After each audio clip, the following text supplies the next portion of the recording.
Hello friends, welcome back to my channel. ఈరోజు ఈ వీడియోలో మనం బీసీఏ గురించి మాట్లాడుకుంటున్నాం. నేను ఆల్రెడీ ప్రీవియస్‌గా వీడియోస్ అయితే చేశాను. కానీ ఇందులో ఏంటి స్పెషల్ అంటే, ఇందులో మీరు ముందుగా ఏం నేర్చుకోవాలి కాలేజ్‌కి వెళ్ళక ముందు మీకు ఎలాంటి ప్రీ రిక్విజిట్స్ అంటే మీరు ఎలాంటివి నేర్చుకుంటే మీరు అందరికన్నా ముందు ఉండగలరు. ఒకవేళ బీసీఏ తీసుకుంటున్నారంటే. అసలు బీసీఏ ఎవరు తీసుకోవాలి? అండ్ ఎందుకు తీసుకోవాలి? ఏ ఇంట్రెస్ట్ ఉంటే తీసుకోవాలనేది ఈ వీడియోలో మనం పూర్తిగా డిస్కస్ చేసుకుందాం అనమాట.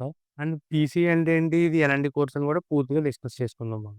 So, let's get started. So, BCA అంటే బ్యాచిలర్స్ ఆఫ్ కంప్యూటర్ అప్లికేషన్స్. ఇది ఒక 3 ఇయర్స్ అండర్ గ్రాడ్యుయేట్ కోర్స్. ఇందులో మనకి కంప్యూటర్ అప్లికేషన్స్ గురించి, ఐటీ గురించి ఇవన్నీ అయితే మనకి ఎక్స్‌ప్లెయిన్ చేస్తారనమాట. అండ్ ఇది ఎవరికి బాగా సూటబుల్ అవుతుంది అంటే, కోడింగ్ అంటే ఇంట్రెస్ట్, టెక్ అంటే ఇంట్రెస్ట్, సాఫ్ట్‌వేర్ అంటే ఇంట్రెస్ట్ వాళ్ళు ఇందులో జాయిన్ అవుతారు.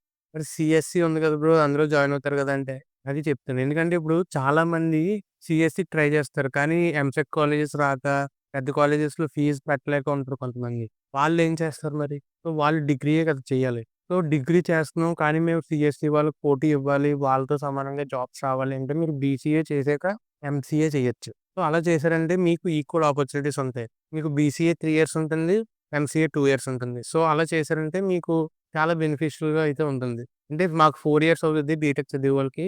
కానీ బీసీఏ, ఎంసీఏ ఇంటిగ్రేటెడ్ కోర్స్ చేసేవాళ్ళకి 5 ఇయర్సే అవుతది. సో, అలా చేస్తే మీకు 1 ఇయర్ ఎక్స్‌ట్రా అయినా కూడా మీకు మాకన్నా బెటర్ జాబ్స్, ప్లేస్‌మెంట్స్ వచ్చే అవకాశాలైతే ఉంటాయి. అండ్ ఈ కోర్స్ అయితే చాలా పెద్ద పెద్ద యూనివర్సిటీస్‌తో పాటు మనకు లోకల్‌గా ఉండే government colleges and even private colleges ఉంటాయి కదా! మన ఊర్లో.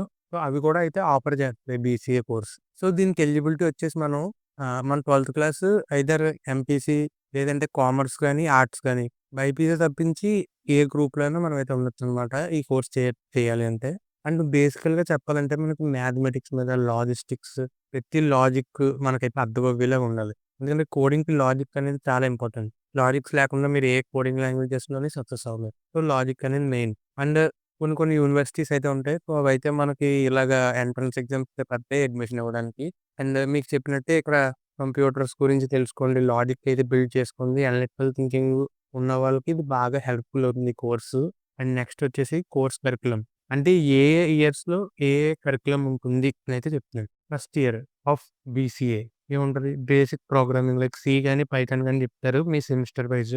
అండ్ నెక్స్ట్ వచ్చేసి mathematics, communication skills, digital electronics ఇంకా మెకానికల్ ఇవన్నీ అంటే బేసిక్స్ అన్నీ ప్రతి ప్రతి గ్రూప్‌లోని మనకైతే బేసిక్స్ కవర్ చేస్తామండి. అంటే మీరు బీసీఏ తీసుకున్న మీకు మెకానికల్, ఎలక్ట్రికల్ నేర్పిస్తారు.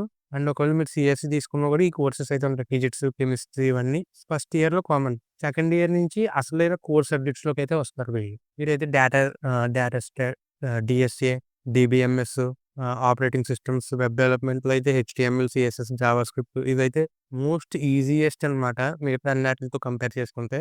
సో, అండ్ మీరు థర్డ్ ఇయర్‌లో వచ్చేసి Java, cloud computing, mobile apps development, project works, internships ఇవన్నీ చేయొచ్చు థర్డ్ ఇయర్‌లో. ఎందుకంటే మీరు మాకన్నా ఒక 1 ఇయర్ అహెడ్ ఉంటారనమాట. అండ్ నెక్స్ట్ వచ్చేసి ఏ ఏ సబ్జెక్ట్స్ ఇందులో కవర్ అవుతాయి ఈ బీసీఏ చేయడం వల్ల అంటే computer networks, data structures and algorithms ఉంది. డీఎస్సీ అని చెప్పాను కదా! అది.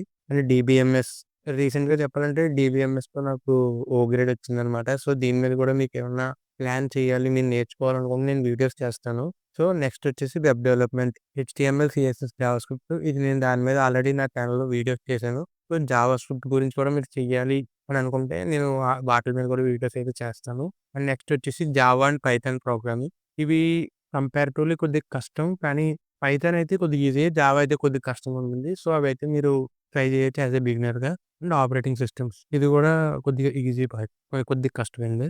అది కూడా మీరైతే ట్రై చేయండి. అండ్ నెక్స్ట్ వచ్చేసి కెరియర్ ఆపర్చునిటీస్ ఏముంటాయి బీసీఏలో. మీరు సాఫ్ట్‌వేర్ డెవలపర్ లైక్ సీఎస్‌సి చేస్తే ఏవేవైతే ఆపర్చునిటీస్ ఉంటాయో ఇందులో కూడా సేమ్ ఆపర్చునిటీస్ అయితే ఉంటాయి. నెక్స్ట్ వచ్చేసి మీరు హైయర్ స్టడీస్ కింద MCA, MBA, MSc in computer science and AI, data science ఇవన్నీ తీసుకోవచ్చు మీరు ఎంసీఏలో. అది స్పెషలైజేషన్. అండ్ ఫ్రెషర్స్‌కొచ్చేసి minimum 2.5 lakhs to 4.5 lakhs per annum అయితే ఉంది. అండ్ మీరు ఒకవేళ ఎంసీఏ చేసాక లేదంటే యాస్ ఏ ఫ్రెషర్‌గా కొద్దిగా 2, 3 ఇయర్స్ ఎక్స్‌పీరియన్స్ తెచ్చుకున్నాక మీకు 6-12 లాక్స్ పర్ యాన్నమ్ అయితే అవుతుంది. అండ్ ఒకవేళ పెద్ద కాలేజెస్‌లో ఉంటే ఈ కంపెనీస్ అయితే మీకు రిక్రూట్‌మెంట్ చేసుకోవడానికి అయితే వస్తాయి. అండ్ నెక్స్ట్ వచ్చేసి మీరు ఏం నేర్చుకోవచ్చు.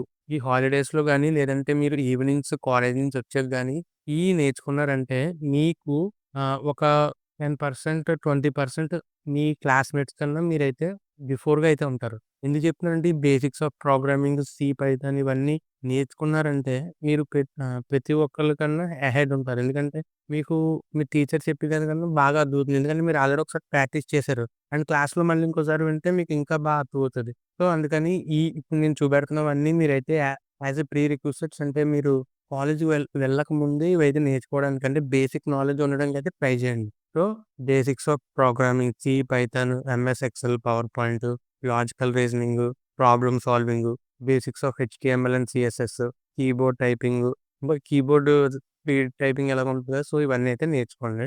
సో, నెక్స్ట్ వచ్చేసి ఫ్యాకల్టీ ఎలా ఉంటుంది. కాలేజ్ బట్టి ఫ్యాకల్టీ ఉంటుంది. అంటే మీ కాలేజ్‌లో ఎలాంటి ఫ్యాకల్టీని తీసుకుంటున్నారో దాన్ని బట్టి మీకైతే ఉంటది. సో, ఫ్యాకల్టీ కాలేజ్‌కి అయితే మారిపోతూ ఉంటది. సో, అదైతే మనం పర్టిక్యులర్‌గా చెప్పలేం. కానీ వీళ్ళైతే ఎక్స్‌పీరియన్స్‌కి తీసుకుంటారు. అంటే మరీ ఏది రాలేనోళ్ళని ఫ్యాకల్టీ కింద అయితే పెట్టుకోరు కదా! సో, అది. సమ్ ఇన్‌స్టిట్యూట్స్ లైక్ ఆఫరింగ్ అంటే చాలా ఇన్‌స్టిట్యూట్స్ అయితే ఇంటర్న్‌షిప్స్, ఇండస్ట్రీ విజిట్స్ అంటే బయట కంపెనీస్ అయితే ఉంటాయి కదా! లైక్ ఇన్ఫోసిస్, టీసీఎస్ వాళ్ళంటే ఆటిలకి టూర్ కింద కూడా తీసుకెళ్తారు. ఇండస్ట్రీ విజిట్స్ అంటారు వాటిని. అండ్ నెక్స్ట్ వచ్చేసి ఫైనల్ టిప్స్ ఏంటి? మీరు బీసీఏలో జాయిన్ అవ్వబోతున్నాను అంటే మీరు ఫోకస్ అండ్ కన్సిస్టెంట్‌గా ఉండాలి. ఎందుకంటే బీటెక్‌లో వచ్చినంత exposure and faculty support and placements BCA వాళ్ళకి రావు. ఒకవేళ రావాలి అంటే మీరు ఫోకస్‌గా, కన్సిస్టెంట్‌గా ఉండాలి. అండ్ ఎక్కువ ఇంటర్న్‌షిప్స్ చేయాలి. నేనైతే బీసీఏ చేసిన వెంటనే ఎంసీఏ కూడా మీరు చేయండి హైయర్ స్టడీ కింద అని అయితే నేను చెప్తాను. ఎందుకంటే మీకు 3 ఇయర్స్ ఆఫ్ ఎక్స్‌పీరియన్స్ అయితే చాలదు. ఎందుకంటే ఆ 3 ఇయర్స్‌లో అన్నీ కవర్ చేయలేరు ఎవరైనా. మీరైతే ఇంకొక 2 ఇయర్స్ ఎంసీఏకి కూడా ఇస్తే మీకు బెటర్ ప్లేస్‌మెంట్స్ అయితే వస్తాయి. సో, మీరు బీసీఏ చేసే స్టూడెంట్స్ హైయర్ స్టడీస్ చేయగలరు అంటేనే బీసీఏ తీసుకోండి. అండ్ కన్సిస్టెంట్‌గా ఉండండి. ప్రాజెక్ట్స్ అయితే బిల్డ్ చేస్తూ ఉండండి. నేను ఆల్రెడీ ఒక 2, 3 ప్రాజెక్ట్స్ అయితే చేశాను. సో, వాటి లింక్స్ కూడా కింద డిస్క్రిప్షన్‌లో పెడతాను. మీరైతే అది కూడా చూడండి. హెచ్టీఎంఎల్, సీఎస్ఎస్‌కి రోడ్ మ్యాప్ కూడా పెడతా. సో, అవైతే చూడండి. అండ్ నెక్స్ట్ వచ్చేసి గిట్‌హబ్, ఫ్రీలాన్సింగ్ వీటిలి గురించి అయితే తెలుసుకోండి. సో, మీరు ఫ్రీలాన్స్ వర్క్స్ కూడా చేయొచ్చు. సో దట్ మీకైతే కొద్దిగా మనీ కూడా అయితే ఉంటుంది. చెప్పాను కదా! Learn beyond the syllabus. అంటే గిట్‌హబ్ గురించి అంటే కోడ్ ఎలాగా అందులో పెట్టాలి ఇవన్నీ అయితే తెలుసుకోండి. అండ్ నెక్స్ట్ వచ్చేసి stay updated with the tech trends. అంటే ఇప్పుడు ఏఐ గురించి, సైబర్ సెక్యూరిటీ గురించి, ఇలా VO3 ఇలా కొన్ని చాట్‌బాట్స్ ఇలాంటివి వచ్చాయి కదా! సో, వాటిలి గురించి ఎక్కువ అప్డేట్స్ అయితే తెలుసుకుంటూ ఉండండి. సో దట్ మీరైతే బేగా సక్సెస్ అవుతారు. And all the best for the all students. వచ్చే వీడియోలో అయితే మళ్ళీ కలుద్దాం. మీకు ఇంకా ఎలాంటి కోర్సెస్ గురించి తెలుసుకోవాలి, లేదంటే ఏమన్నా రోడ్ మ్యాప్ గురించి వెతుకుతున్నారా? సో, అన్నీ నాకు కింద కామెంట్స్‌లో చెప్తే దాని మీద నేను వచ్చే వీడియోస్‌లో అయితే చేయడానికి నేను ట్రై చేస్తాను. So, that's it for this video. వచ్చే వీడియోలో అయితే మళ్ళీ కలుద్దాం. Thank you.